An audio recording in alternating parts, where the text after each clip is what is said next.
Sabi na. Exercise Ito po ang bata, nagtutulak po ng taxi. Oh, yan na po. Yan po ang kakaiba. Nagtutulak po kami. Yan ang forgettable moment ni Cyrus. Tutulak po kami, galing po kami MUA. Yan po siya. Oo nga. Ano masasabi mo? Exercise to. Yes, Jiggy. Nakikita nyo naman, medyo malapit tayo doon. Sige, titignan ko. Oh, yan. Okay. Sige, Malapit tayo sa gasolinan station. Oh. Yan taga nag-uulat sa GMA News. Oh, okay. Live na live.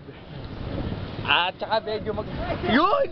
Ayun, yung isang tao namin. Medyo mating po isang tao. Tutulak din yata. Para ano mo, yan. Oh, sige, diretso ka lang. Binibidyo kita. At saka, Diretso mo lang. kita-kita nyo po, medyo may kaguluhan doon. At saka, ang laki.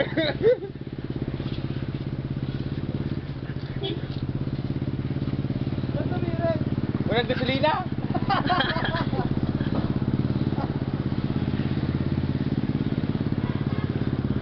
Grabe ka naman gasolinahan eh. Baka lumabot ah. Hindi nga eh. Ayan po mga kaibigan. Kita-kita tatagtag po ng pawis sa sobrang init. Yan po, ayan po sa scientific name ng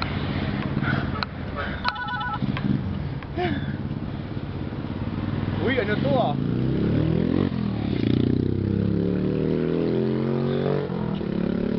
So, Diwa na tayo, Harold. oh, Tanong Harold po. Diwa na tayong tututulak. Sige, ano masasabi mo? At matatapos na. Malapit na tayo. ganyan. Ayan na. Talaga huno. Nandun sa Harold sa ano. Saan? So, nauna yung isang kasama natin sa may gasoline station. Oh, ano siya? Sir, ayos ka rin yan, sir. Kaya mo yan, sir. Pero malapit na tayo, no? Okay. Yes, Okay. Jiggy. Oo. Jiggy, pasok, Jiggy. Pasok. Ayan, malapit na tayo gasolinahan. Yes.